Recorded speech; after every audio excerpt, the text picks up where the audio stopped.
अस्सलाम वालेकुम dear students. आज हम डिस्कस करते हैं charging and discharging of a capacitor. हम आज पढ़ेंगे कि कैसे हम एक कैपेसिटर को चार्ज करते हैं और कैसे फिर ये डिस्चार्ज हो जाता है। तो स्टूडेंट्स, जो हमारे पास कैपेसिटर है उसका यूज़ डिफरेंट इलेक्ट्रॉनिक सर्किट में होता है।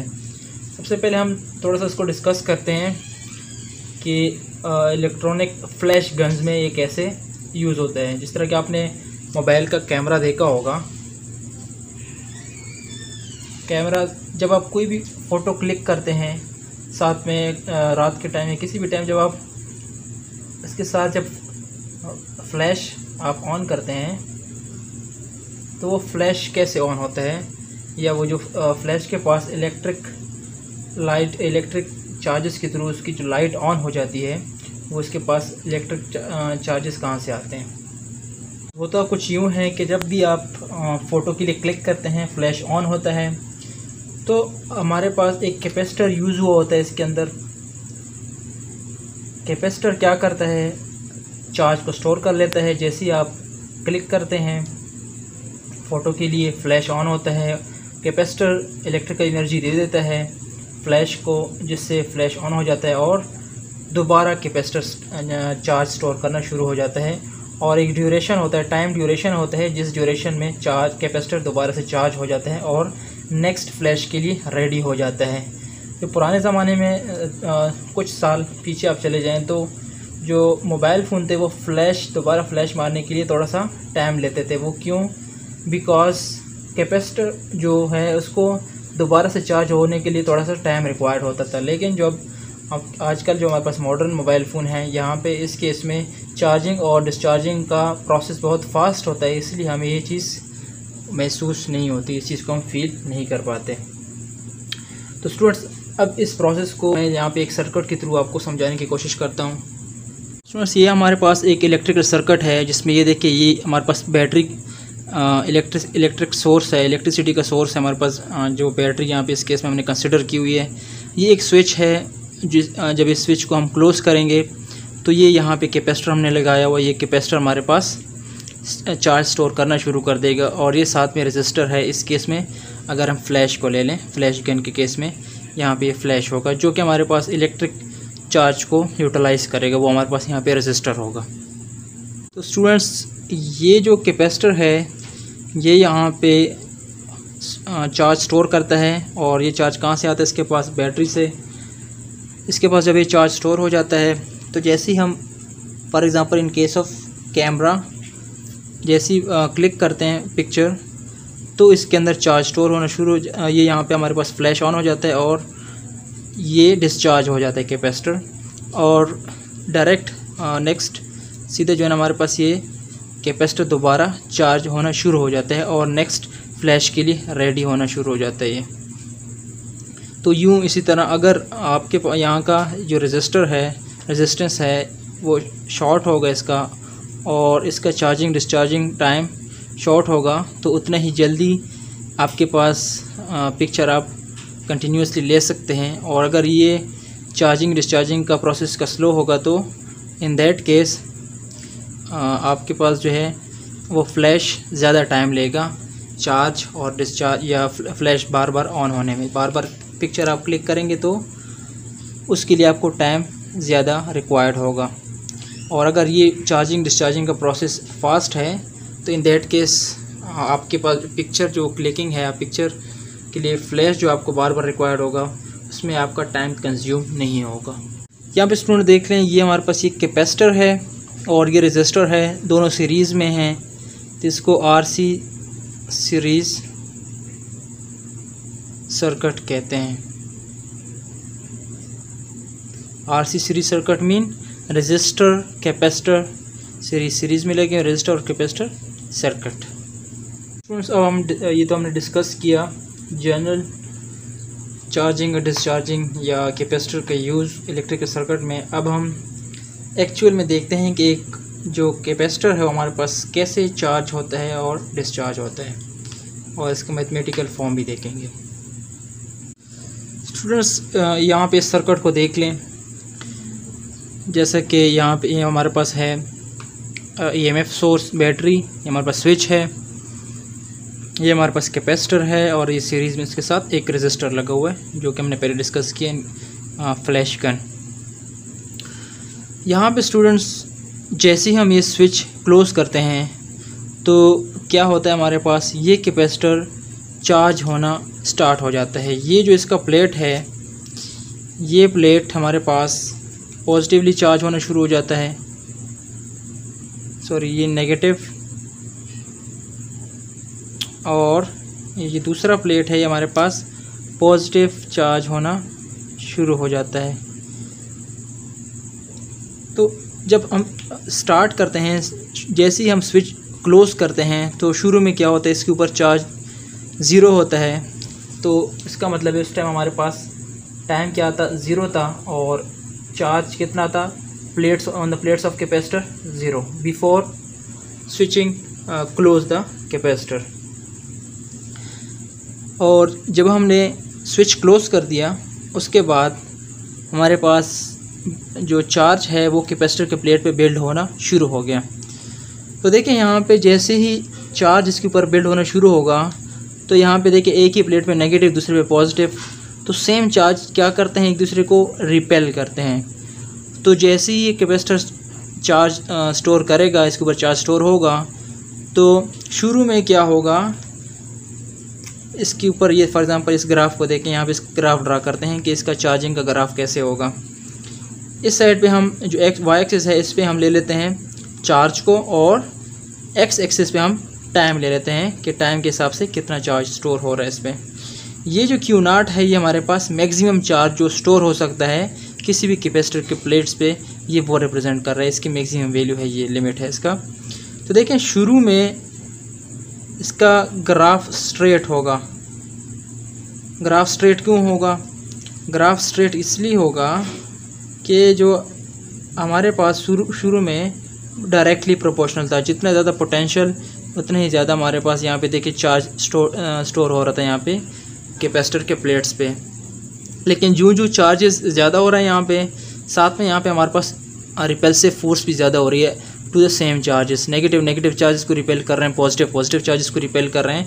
तो ऐसा ऐसा ग्राफ डिविएट होना शुरू हो जाता है और यूँ हमारे पास ये ग्राफ कर्व की शक्ल में और मैक्सिमम पॉइंट पे पहुंच के मज़ीद चार्ज स्टोर नहीं होता है।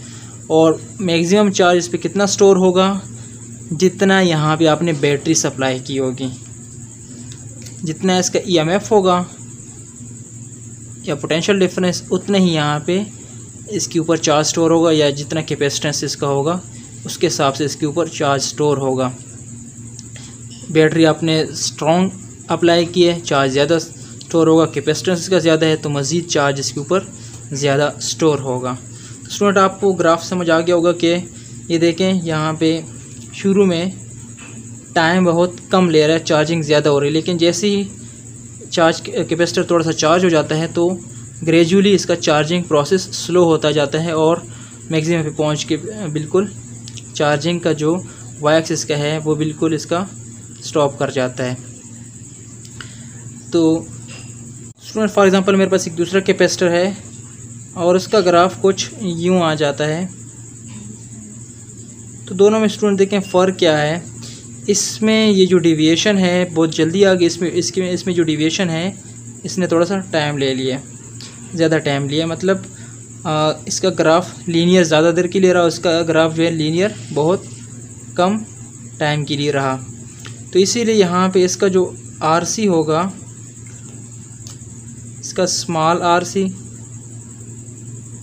और इसका लार्ज RC। अब RC क्या चीज़ है, ये एक टाइम कांस्टेंट है, वो टाइम जितने में 63.2% कैपेसिटर चार्ज हो जाता है, जितना इसके ऊपर टोटल चार्ज स्टोर होगा उसका फॉर एग्जांपल 62.3% जब चार्ज हो जाता है तो वो पॉइंट क्या कहलाता है, RC। ठीक है, टाइम कांस्टेंट, वो time during which the capacitor is charged 62.3% of the total charge, जितना उस पर टोटल चार्ज स्टोर हो सकता है उसके 63.2% जब इसके ऊपर चार्ज स्टोर हो जाता है तो वो RC पॉइंट इसका कहलाएगा। स्टूडेंट्स यहाँ पे मैंने आपको एक पॉइंट बता दिया कि इसके ऊपर चार्ज कितना स्टोर होगा, उतना ज़्यादा जितना इसका कैपेसिटेंस ज़्यादा होगा, और यहाँ पे जो बैटरी आपने जितने पोटेंशियल डिफरेंस की अप्लाई की होगी या जितनी ईएमएफ की, तो इसीलिए हम इसके लिए लिख सकते हैं maximum charge on capacitor is equal to की किसकी इक्वल होगा, ये कैपेसिटेंस, इसकी जो कैपेसिटेंस है मल्टीप्लाई बाय ईएमएफ ऑफ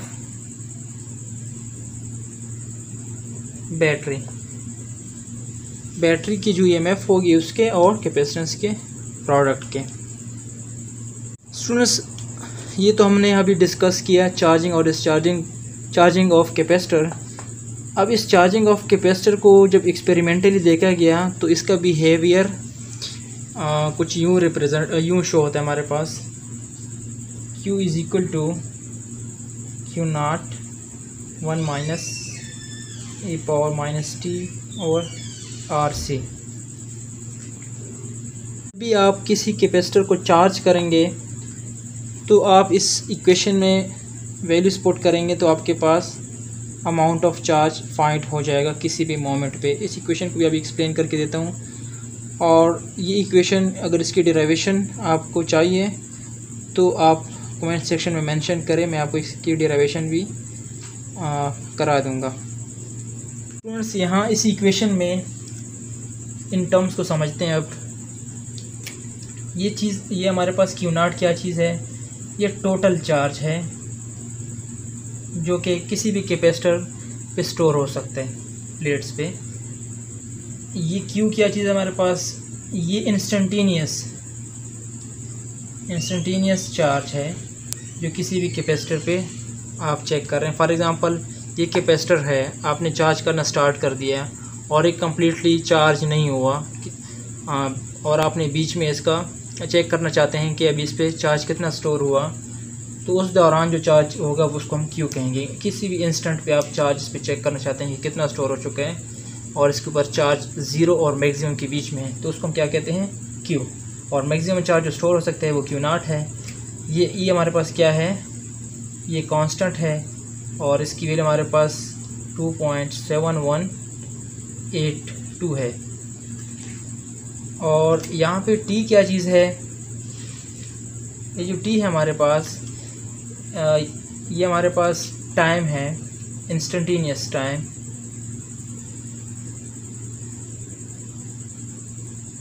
किसी भी टाइम जिस टाइम पे आप ये चार्ज Q चेक कर रहे हैं उस टाइम जो टाइम होगा फ्रॉम ज़ीरो, तो वो टाइम उसको हम T कहेंगे यहाँ पे, तो हमने मेंशन कर देना। फॉर एग्ज़ाम्पल, आपने चार्ज करना शुरू कर दिया कैपेसिटर को, तो 5 सेकंड के बाद आपने चेक करना चाहते हैं कि कितना चार्ज कैपेसिटर पे स्टोर हुआ है, तो उसको आप चार्ज को Q कहेंगे। जो टोटल चार्ज इस पे स्टोर हो सकता है वो Q नॉट है, और 5 सेकंड जो आपने लिया वो T होगा। और RC क्या चीज़ है, ये वो टाइम है जितने टाइम एक कैपेसिटर 63.2% चार्ज हो जाता है ऑफ द टोटल चार्ज, जितना इस पे हो सकता है स्टोर चार्ज। तो इन सब टर्म की स्टूडेंट आपको समझ आ गई होगी। अब स्टूडेंट, ये जो टर्म है RC या टाइम कांस्टेंट भी इसको कहते हैं, अब इस टर्म को एक्सप्लेन करते हैं ये हमारे पास कैसे आता है और ये क्या चीज़ है। तो स्टूडेंट्स, टाइम कांस्टेंट और RC क्या चीज़ है आपको मैंने पहले एक्सप्लेन करके दे दिया कि फॉर एग्ज़ाम्पल आपके पास एक कैपेसिटर है और इस पे टोटल चार्जेस कितने स्टोर होते हैं, Q नॉट। अब आपने फॉर एग्ज़ाम्पल इसको चार्ज करना शुरू कर दिया और ये टोटल कितना स्टोर हो गया, चार्ज इस पे कितना स्टोर हो गया, 63.2% चार्ज इसके ऊपर स्टोर हो गया। तो वो टाइम, वो ज़ीरो से लेकर T तक वो time during which charge on the plate of the capacitor is stored 63.2% of the total, तो उस टाइम को हम क्या कहते हैं, RC। ठीक है, और टाइम कांस्टेंट। अब ये टाइम कांस्टेंट RC जितना ज़्यादा होगा किसी भी कैपेसिटर का, तो वो कैपेसिटर उतना ही ज़्यादा टाइम लेगा स्टोर होने में, ठीक है, कैपेसिटर कम्प्लीटली चार्ज होने में। इसके अलावा जो आपने रेजिस्टर यूज़ किया होगा यहाँ पे in circuit in the series with the capacitor, उसके रेजिस्टेंस पे भी डिपेंड करता है कि कैपेसिटर कितना टाइम ले रहा है चार्जिंग में। तो स्टूडेंट्स अब हम क्या करते हैं, एक प्रूफ करते हैं। प्रूफ क्या करते हैं हम? अब ये प्रूफ करते हैं कि जो आरसी है क्या सच में उतना ही टाइम है जितने में कैपेसिटर 63.2% चार्ज हो जाता है of the total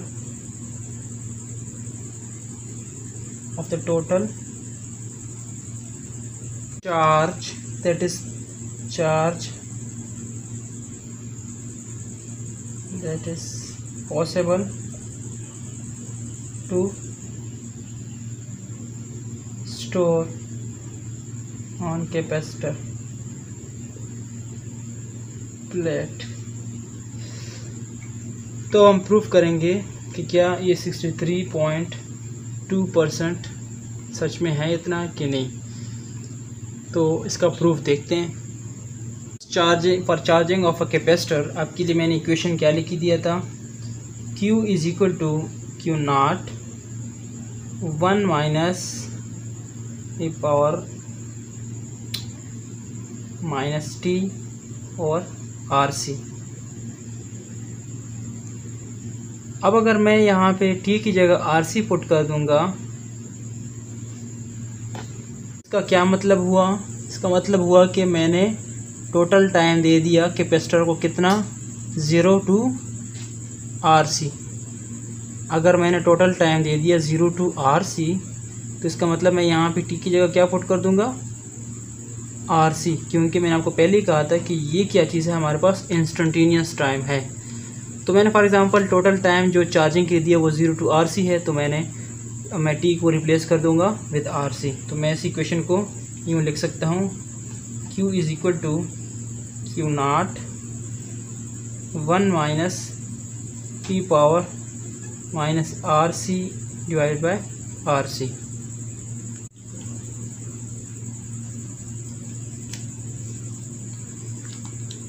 So Q will be equal to Q naught 1 minus e power minus 1, Q will be equal to Q naught 1 minus 1 over e, or that is equal to Q naught 1 minus 1 over 2.718,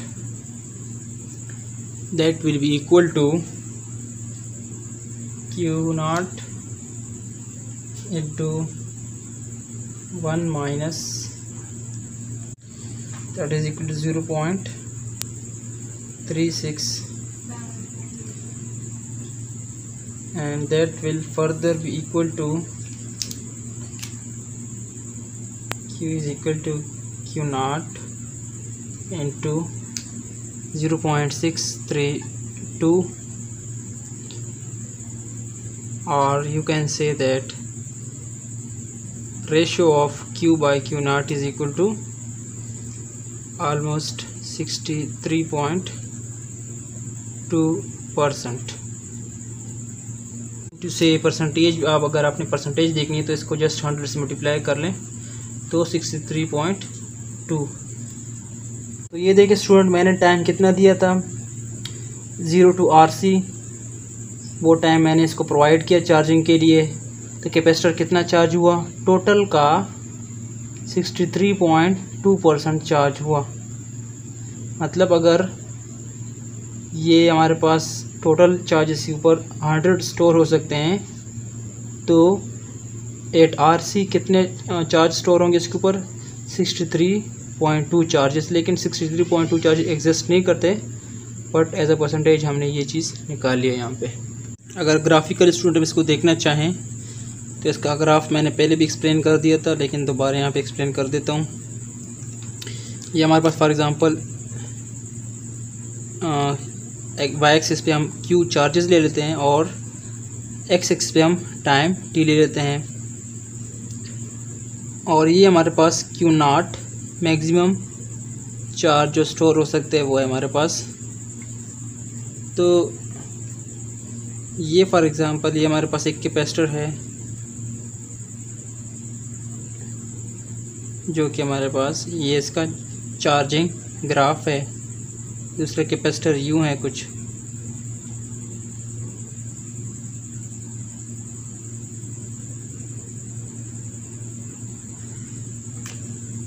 तो student ये जो capacitor है इसकी RC value small है।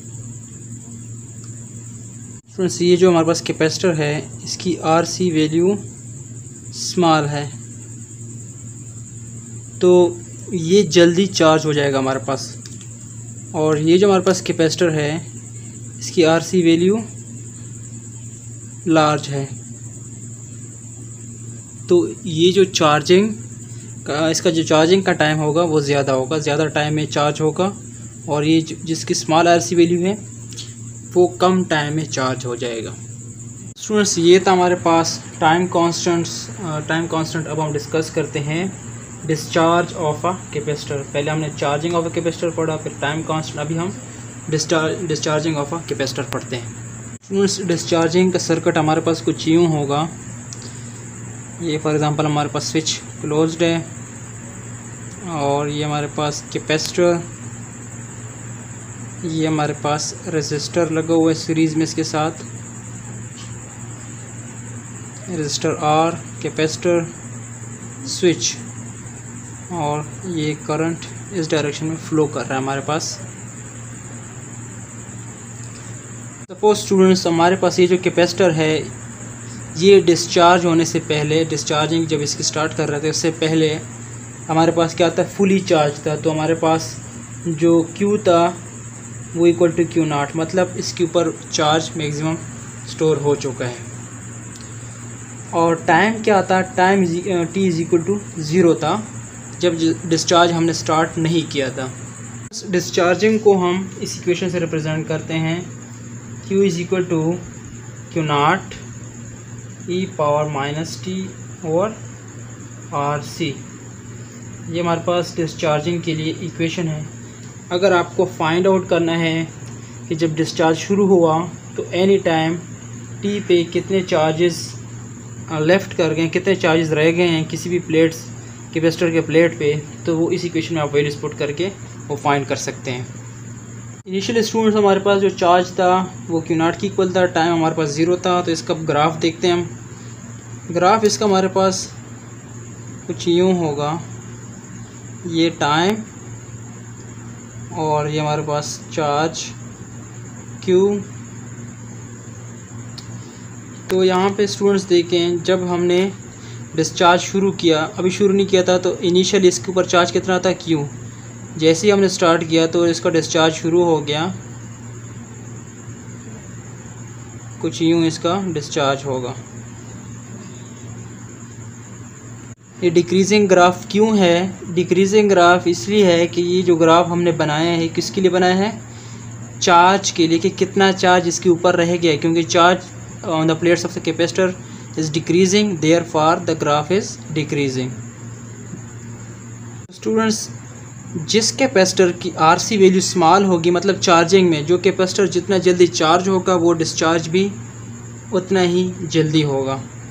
इस तरह हमारे पास previous case में एक कैपेसिटर जल्दी चार्ज हो रहा था, आरसी की वैल्यू स्मॉल थी, तो वो कैपेसिटर डिस्चार्जिंग में भी उसका वो टाइम कम लगेगा, वो जल्दी डिस्चार्ज भी होगा।